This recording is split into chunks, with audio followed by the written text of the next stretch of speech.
what I'm going to talk today about is most agents, women in particular, don't see this happen too much with guys.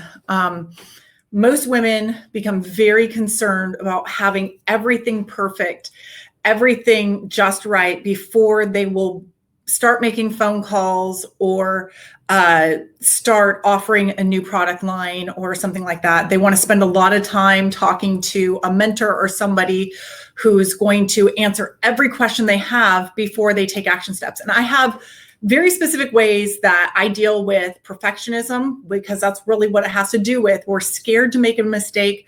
We're scared to be made fun of, because let's face it, it's kind of like still kind of okay out there in the world to just outright make fun of women. And I mean, there are entire comedians that make that their whole shtick, is making fun of women. And that's why a lot of people end up in women's only coaching programs or Facebook groups, because they feel like it's a more safe environment to be asking questions because they don't want to be made fun of. And I totally understand that. Some of the situations out there in insurance get pretty vicious for women. And so it's good to have those safe spaces anyway. But I think that we miss out on challenging ourselves, and not to mention are leaving money on the table when we're not able to take steps forward because we need to be perfect. And I've been thinking about this a lot because of now with the world opening back up, getting together with more friends and more people than I have in the last month than I have in well over a year. And everybody's very concerned about what their house looks like, if it's clean enough or decorated enough, or God forbid, it looks like people live there, and also has to do with our appearance. A lot of people are very concerned about building a brand for themselves through social media, YouTube, or I have an event coming up where some women have the opportunity to take the stage, and they're just very concerned about their appearance and how they speak. And all that has to do, again, with perfectionism. And I struggled with this really hard because I had a very critical upbringing, very, very critical.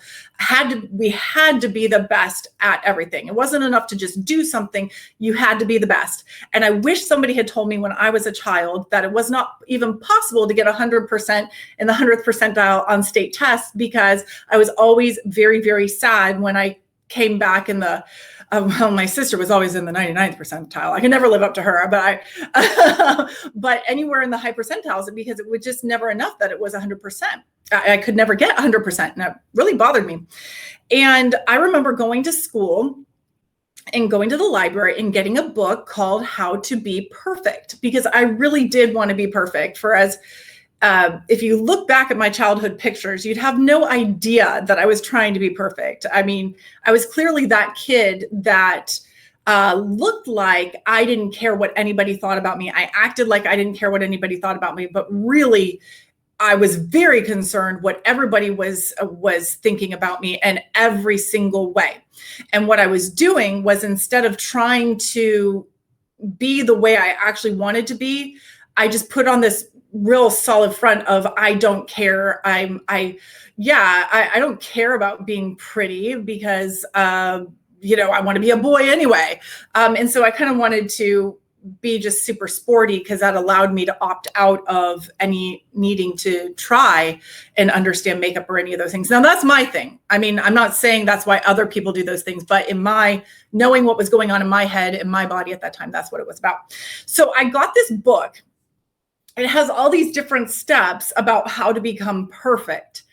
And I remember distinctly that one of them was you had to wear old stinky broccoli around your neck like a necklace, so that everywhere you went, you smell bad. And so that everybody looked at you going like, why are you wearing broccoli around your neck? That's really crazy.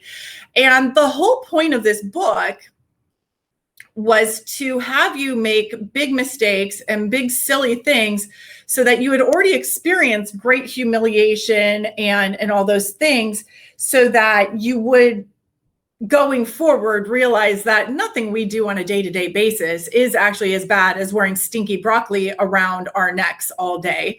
And the point of this book actually ended up being that being perfect is boring. And when you reach this perfection nirvana in this book, you end up in a big stadium sipping iced tea, because that's what perfect, boring people do, is because they're so scared of making mistakes. They just kind of sit around and do nothing.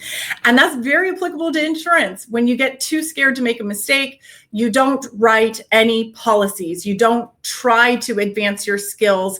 You don't try to ask questions in group settings or publicly, because it gets scary because you might get criticized. I'm telling you, got to move past that. And one of the most freeing experiences I ever actually had was, many of you know that for a time period in my adult life, I lived in an Amish community. And so to fit in with the community, and the community standard was of course, I dressed like an Amish woman, and I still have those. And if you follow me on Facebook, every year I do Amish Day at my kids' school, and I'll show some of the traditions and things that we had, and I'll dress that way.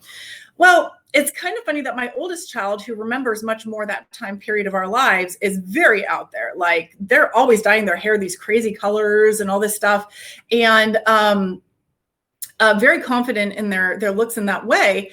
And we've talked about it, that like my love for glam now, like I love glitzy things. I'm going to show you, like I'm wearing a disco ball skirt today and things like that came from gaining confidence in how I looked and everything actually in the Amish community. Because I got used to having to go out in public, be at Walmart or at the gas station or whatever, and looking and being different than everybody else. And also getting used to that was really not okay with a lot of people.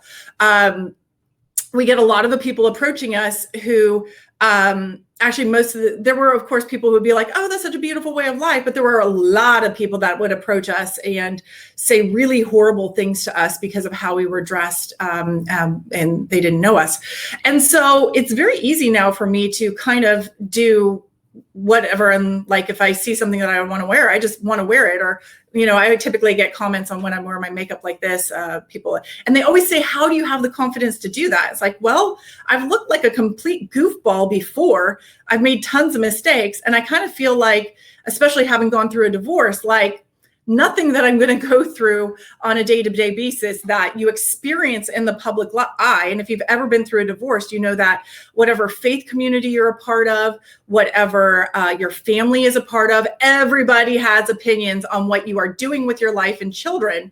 So anything I do in insurance, it's not really fun getting criticism.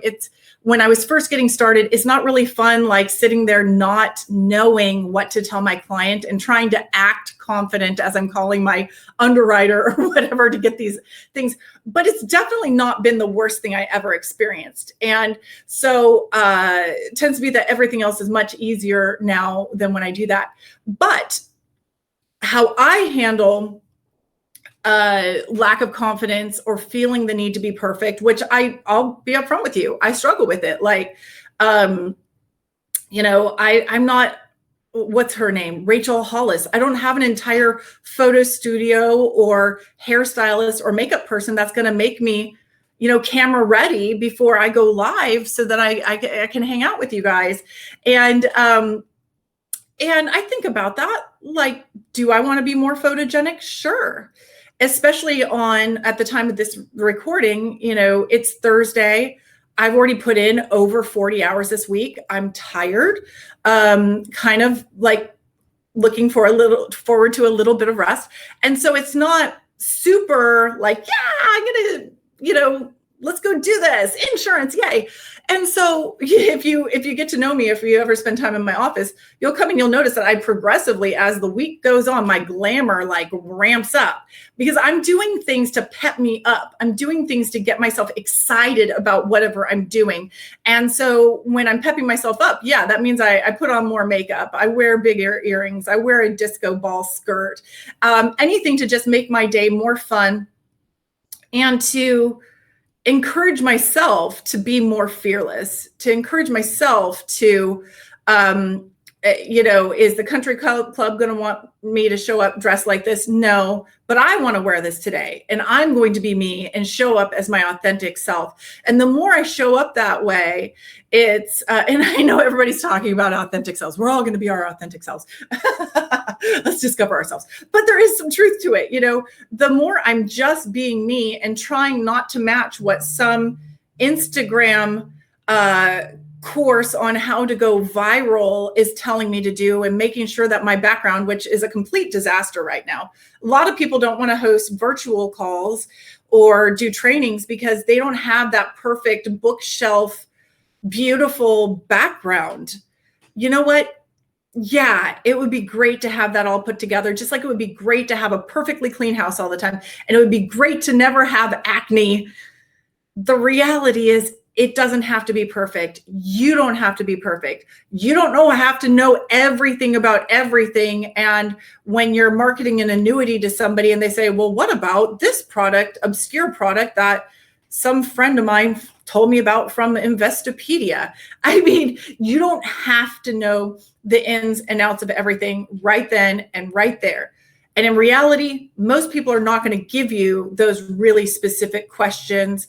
And if you have a support in the background, like if you have somebody at your company that you can reach out to and say, hey, somebody's asking me about this. What are your thoughts? You don't have to be the expert. Just align yourself with experts. And the more you're just more comfortable in your own self and who you are, and let go of that perfectionism, your confidence is just going to keep bubbling up and bubbling up. And you're going to see that transfer to your sales. And it's going to be a beautiful thing. So hopefully that helps. I'd love to hear your experience.